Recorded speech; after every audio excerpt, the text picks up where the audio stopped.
Have you ever felt like there's something more to life than what you're currently doing? Do you see the world differently than everyone around you? Do you ever dream of achieving big things but feel stuck? We're Tiffany and Sid, and we are the Cycle Breakers. Not long ago, no one believed in us. The people closest to me said I'd make a great receptionist. And mine completely abandoned me and left my life. We started our journey 5 years ago in a basement. Now, we live our dream life in the Smoky Mountains of Tennessee. But how did we get here? We saw a life that was much better than the one we were living. And broke through the blocks that hold most people back. Like self-sabotage, crippling self-doubt, and the fear of rejection. But we knew we were made for more, so we bet on ourselves to make the life that we wanted. And jumped into a life dedicated to breaking old cycles and patterns. And now we live on 97 acres in the Smoky Mountains. We travel the world speaking on stages, and we help a small army of people break their cycles as well. We're the Cycle Breakers, and we break through blocks that are holding most people back so we can go live our dream life. Welcome to the Cycle Breakers Show.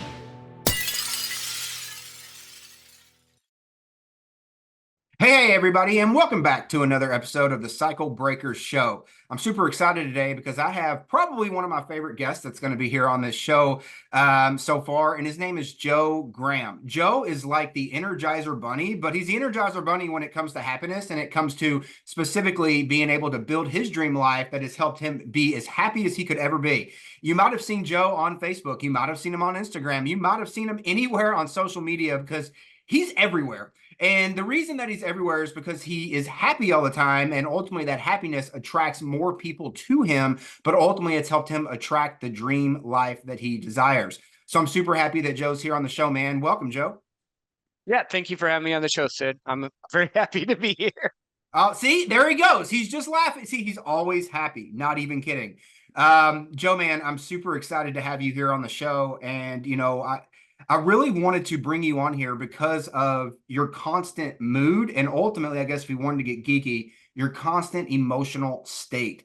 Like, it's like you wake up and you just have a big smiley face on your chest, man. Like every single video, every single thing that I've seen you do, even behind the scenes, like you're just always happy. And that was one of the biggest things that I really wanted to bring to our guest how did you do that? Because I know when I was going through my trauma, it didn't really, it was one of the only things that I really wanted. So ultimately though, like really to kind of kick off the show, let the guests know, like, where are you at right now? What is your day-to-day like? Like, what is this dream life that you've been able to build ever since breaking your cycle?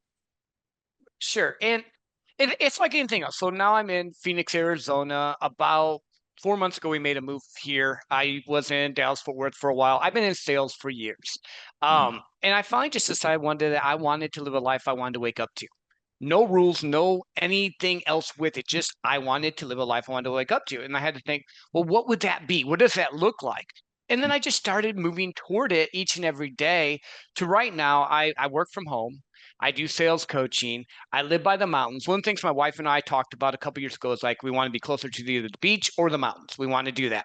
She had a friend, and it's just a funny little story here. She had a friend that lives in Phoenix, Arizona. We went and visited last year. And on a whim, she goes, it would be cool to live here. And I'm like, okay, cool. I literally put 3 job requests out, and I do sales coaching, but I also work for corporate America right now. And I got recruited to move that paid me more money, got me out of debt completely, pretty much, and moved me to where I'm 6 minutes from her friend's house. But all that didn't happen just because I woke up happy. All that happened because I was actually just intentional with living. Because we've had pretty crazy. And here's the funny thing. You say I'm happy all the time. The last 2.5 years have been hell. Like when it's come to different things. My wife had a miscarriage. We had my sister just passed of cancer last year. Her mother died. But I could have chose either to falter or to choose how I wanted to approach the day. So when I get online or when I am just there, I'm just choosing to be happy. Now I know that might sound like woo-woo or bull crap, but life's a choice. Either we can respond to how life hits us or we can fold.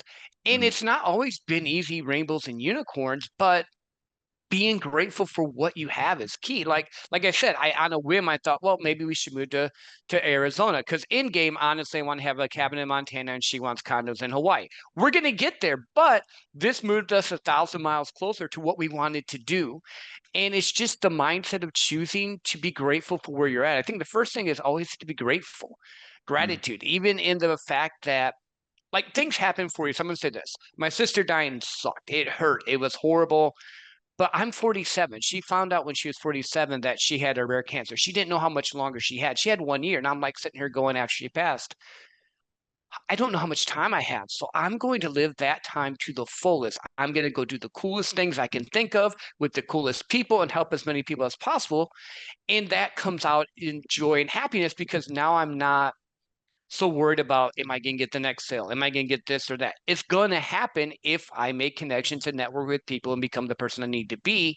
So, I mean, in a long spin around, I am happy, but I'm happy because I have breath right now. I have the ability to be on a podcast with you and help people that are listening. I have the ability to go hold 4 puppies that we rescued, which for me is cool. We had 4 rescue pug puppies because the person that had them couldn't take care of them. We took them, and now I have 4 more dogs I can go and snuggle. Like, I don't know, experiences, life, and doing cool things is what makes me happy, and meeting new people. I love, there's so many nuggets that you just definitely went through there. So I'm going to kind of I'm going to, dissect them. But one of the biggest things I know you said there was gratitude. Now, you mentioned a couple of cycle breaks in there, right? One being the miscarriage, one being the death in the family. And I know a lot of people go through that. Um, was it gratitude? What was it? The understanding? Was that, we hear gratitude a lot, right? We hear like, you just need to be grateful. I used to hear this a lot. You just need to be grateful. And I'm like, I don't know what you mean. Like, what do you mean just be grateful? Like, I don't understand that. What was kind of one of the big keys that you had when it come to really unlocking the door to being, being grateful? Because I know, like you mentioned, you mentioned in that segment there about how gratefulness, how being grateful every day really unlocked a lot of doors for you because no matter what came your way, you could, basically cope with it and get through it. So what was really your kind of key to, actually truly waking up so grateful every day? Um, I think I just put it in perspective because my mother-in-law passed in September or in December as well. So like we've had like if you're looking at the outside, crazy things happens, but I think I woke up today.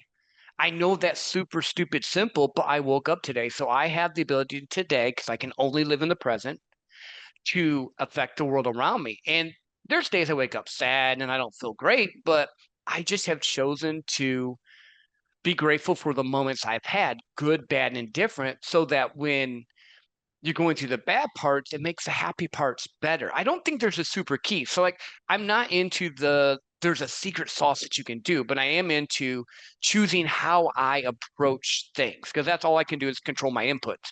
So with gratitude, I just make myself find something that's going to make me happy because I get to decide how I'm going to respond for the day. And there's days I'm depressed and tired and beat down, but I'm like, I have a cute puppy I can hold. I know that's something that's simple. Or I can go outside and see mountains. I said I wanted to see mountains, or I'll sit back and go, 19-year-old me would be super proud of you today because of how much you've accomplished, where you've been. I would be blown away if I was 19 looking at where I am now. But then I also do the craziness of I'm just getting started and I'm grateful for all the opportunities I have to have come along. It's I don't know if I have the right words to put it to simply except for say that it's a choice. I choose how I'm going to respond to the day. And there are days, Sid, where I've chose to just be pissed off and grumpy and mopey or crying or whatever, because, like life hits you. Like when my sister passed, there was that whole month there that I just would repurpose stuff. So people would still see stuff going out, but then I just got raw with people for a little bit saying, this sucks. This is like, I was mad at the world. I was mad at God. But then I was like, I can't control like there's one thing that everyone's going to have happen. We're all going to die eventually, but we don't have control over that. But you're going to laugh. I'm a nerd. So I think of Gandalf and he talks about we only have to deal with the time we're given. How are we going to respond? And that I start with gratitude. I start with just trying to help someone else have a life that they love. I try to reverse engineer. What is it that I really want out of life? Because if I only get so much time, that's my most valuable asset. I'm going to try and spend it with people I love, helping people I love, and just growing and experiencing things I want to do. Like, no judgment. Here's the funny thing. I spent a couple months ago, I sat down and watched a historical thing because I'm into history on the Crusades from the um Muslim side of it, just because I hadn't seen that angle. But like I like weird things and it was cool for me. Most people in the business world say, well, you're not grinding, you're not doing this, you're not doing yeah, no, I'm filling my cup because I need to do things that's gonna make me happy or enjoy life so I can come out and help other people. I don't know if that answered your question, but that was the best way I could No, formulate it it. definitely did, because I really love how you added in like real perspective, right? I think like some people will look at it and they're like, okay, well, like I think they try to force it, which then empties their cup, like you said, right? Like you got to keep your cup full. And we're talking about, to anybody listening, what we're talking about is basically your cup of energy and your cup of emotion, so that it doesn't, you get to a point where your body will break down.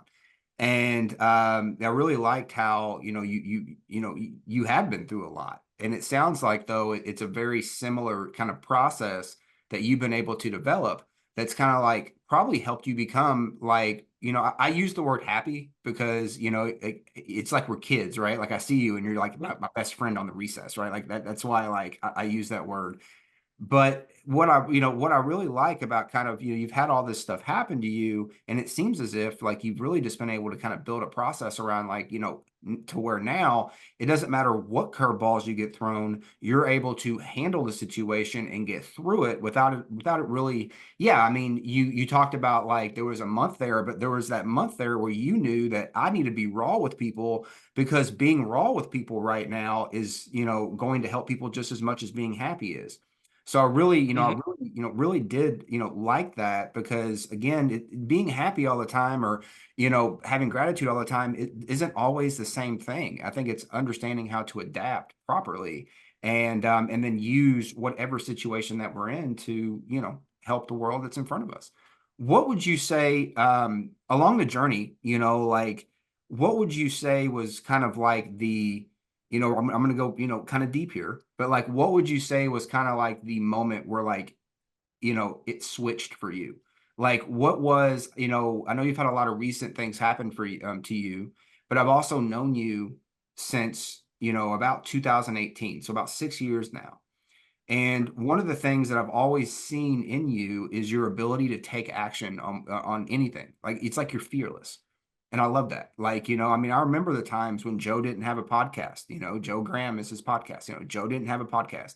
I remember the time when, Joe was shy. I remember that.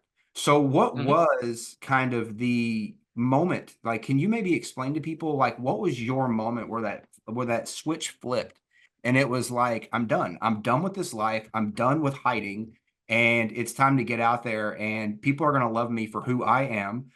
God didn't want all of us to be the same, right? I mean, that's pretty blatant, right? God didn't put us all in the start to be the same. What was that moment for you where you were like, I'm just going to spread my wings out and I'm going to fly, and I believe in myself. Here's the crazy thing again. So when you first met me, I was dabbling around with it. I was a top sales guy, but I didn't really know what I wanted to do. I was just cool in that role, and then I wanted to start helping people. I ended up going to an event, meeting a few people, but when I got back from that event, that's when my wife had her miscarriage. Right before I started my podcast was right when it happened, and I was like, I need to either go after this life I want to make or not, because most people with what I was making money wise and doing would have been happy and content. Like when I say I was a top closer for a Fortune 50 company, I'm a top closer for a Fortune company. Like I was making a lot of money, but I wasn't making impact. And for me, I was like, from that pain and that stuff, I'm like, I want to change the world for the better. I want to help people and I want to do it my way. I'm going to be 100% me. I'm not going to act like Grant Cardone. I'm not going to act like Jordan Belfort. I'm not going to act like anyone else. Who I can help, who needs to be with me, that's what it's going to be. And when I attacked my sales career, I did the same thing. I know that massive action produces results. but I also know that massive intentional actions produces results. So I didn't just take a bunch of action and not do it. I started bringing in people that could help me so I could learn and grow. My first 10 podcasts sucked. They just did because I didn't know what I was doing. But our buddy Tracy Brickman came on and goes, Joe, you're a sales guy. Just ask questions. It'll be okay. And I started asking questions. All of a sudden, my podcast started blowing up because I started bringing people into my world. When it came to personal stuff, I connected with my buddy Brian Bogart and hired him to help me deal with personal internal things so that I could come out and be more real and authentic, because it's not easy. Like, as men, we're not supposed to share our emotions, but I share my emotions all the time. As men, we're not supposed to always say different things, but I was like, I want to be the guy that they can look at and say, he didn't fucking care what anyone else said. He was going to be 100% him. And if they liked him, great. And if they did, cool. And I think that was the catalyst for it. And then I just kept learning and growing and just getting a little bit better each and every day. And I was like, I can't, like, I set big goals, but I'm like, if I just get 1% better each day and I put my best in each and every day and I try to help whoever I can help each and every day, it gets better. And then I learned and grew and networked with more people and found out different ways to do things and said this worked and that didn't work. And then just decided that I just wanted to make sure the most impact I could throw out each day I would do. And though if I was having a bad day, you will see me get on there and I'll be like, I'm having a bad day. But I don't do the fake tears because there are people out there that will get on there and they'll give you the fake emotion. And I hate that. I don't want fake anything. So I wanted to always be as authentic as possible. I love that. And you mentioned something at the beginning of that segment where you talked about, it's not always about money. And I know a lot of people chase after this like dollar figure. And it's interesting because I was actually listening to Tony Robbins a little bit ago, and it was something that he said that really hit me hard was that you could have all the money in the world and it's not going to make you happy because success without fulfillment, right, is the world's biggest failure. And I think like that's what's so, I say the word unique, but in the best way possible for you, because you stick out a little bit because you are so real. You're so real with people. And it's like, I see Joe, and I see a person who is out in the real world, not somebody who's online, like putting on a front. And, I joke about this with Tiffany all the time. And I'm like, I say joke, but like, it's not really a joke, but it's kind of like the amount of people that I see that go on social media, man. And this is where you're so different. They go onto social media, whether it's Facebook or Instagram, those are usually the two places. Now TikTok obviously has gotten pretty big. But like you go on to social media, and I feel so sorry for the people that are taking pictures of themselves smiling, and talking about how happy or how great their life is. Because I think it's so easy for so many people. So some people get wrapped up into that. They're like, oh well, I'm going to judge myself based on their accomplishment today instead of my accomplishment from yesterday, right? So like I look at that, and it's so easy to get caught up into that. I've gotten caught up into that, but I think it's also interesting to see that like I feel so bad for them. Like I tell Tiffany, I'm like, I just want to reach out to them and like, how can I help you? And like I think that's what's so great. You get into Joe's world, guys, and like you're going to see him every day. I'm just going to let you know that if you get it, when you get into Joe's world, it doesn't matter where you get into Joe's world. And we're going to have how you can get into Joe's world down here below in the show notes and in the description. But when you get into Joe's world, it's crazy. Like, because every single time you see him, it's like a situation that all of us have been through. And I can't tell you how many times I've read your stuff or watched your stuff. And I'm like, holy cow, like I needed that today. Like, and like that was, and that's what's so great, really, I think about you. So, all right. So let's talk about, you're in sales. So I think I definitely want to dab on this because I think there's a lot of people that get into sales, and when they get into sales, like they're scared to death.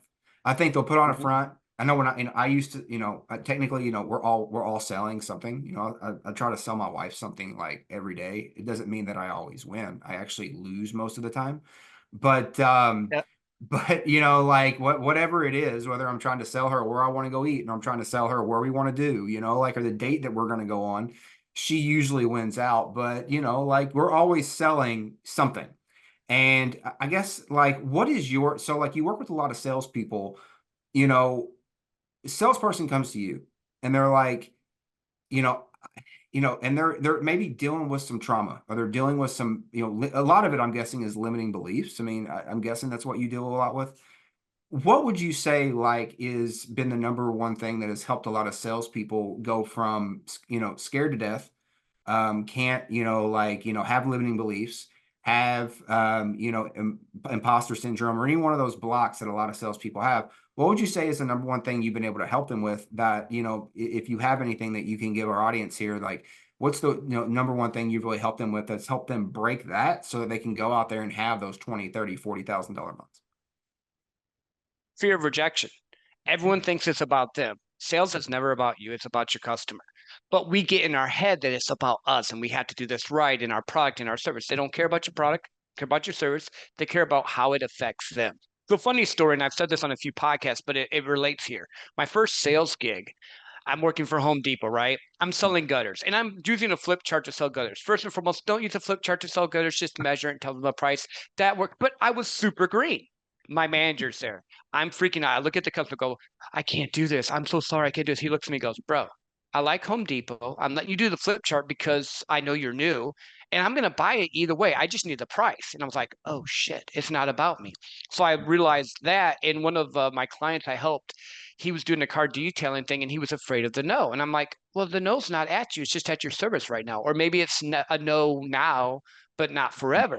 And once he realized that, he went from making $1,000 with his business to I think in a year's time, he was over 100,000 because he got past the fear of rejection, the fear of no, because people get into sales because they want nice things. They want to do more than the average person and they want to do things. But a lot of salespeople have a front because they have the chip on their shoulder that they need to prove something. And in reality, you can feel that when you're just coming off. So if you can be authentic when you're talking with people, if you can just solve their problem, you make a bunch of money. Success is simple. It's boring. It's doing the right processes over and over again. The problem is that we think we have to do it like the Wolf of Wall Street or the latest TV show where they say this one great word, but most of the time sales doesn't work that way. Sales is just solving their problem, making it about the customer and seeing if you can help them. And if you can change that mind shift, you can make tons of money. And I talk to CEOs like I talk to the janitor. Like we're talking right now, I talk to both and just connecting with people and treating them how they need to be treated is the greatest thing. I want to, so the fear of rejection is huge. But Mhm. if we take a step back and maybe look at it at a bigger umbrella, like, when you were breaking your cycle and you were coming out and you were being Joe, I'm Joe, right? Did the fear of rejection ever get out of sales for a second? Did the fear of rejection ever enter into your life to where it was like, okay, like, I'm scared that someone's not going to like me. And, maybe with how I don't know if this is how you work with salespeople on it or if it's just an overall thing, but what was maybe something that really helped you in regards to getting over that? Well, the thing you teach is the thing that you deal with the most. So growing up, I've had that. I was around a bunch of narcissistic people, different groups, always trying to live up, to measure up, to be enough. So that fear of what people thought about me was on me for a long time. So first and foremost, own your shit. Secondly, then after that, I began to realize that most of the time people don't even think about you. They're not rejecting you. They're thinking about their solution, their life, what's happened to them. Maybe their dog died. Maybe they had a bad day. Maybe their wife and them got in a fight. You don't know what's going on in their world, but it's not about you. And once you can realize, okay, wait a minute, Sid didn't say that because he's upset with me. Sid said that because he maybe didn't sleep good last night or whatever, and you Mhm. get to learn that aspect of it. And then I just started getting around people that would encourage me and believe me and love me for who I was because I needed to know it was okay to speak my voice. And then I started just doing it afraid. Like literally, I still deal with it. Like I think everyone in sales has that wound that you have to kind of heal and go through because we want people to like us. We want to be the person. Like if you're based off, if you're a high achiever, you're pretty much I have gone through trauma, have ADHD, maybe have dyslexia, and you get your worth and value from what you do. But what you need to understand is that you're valuable and your worth is from who you are, not what you do and what you can accomplish.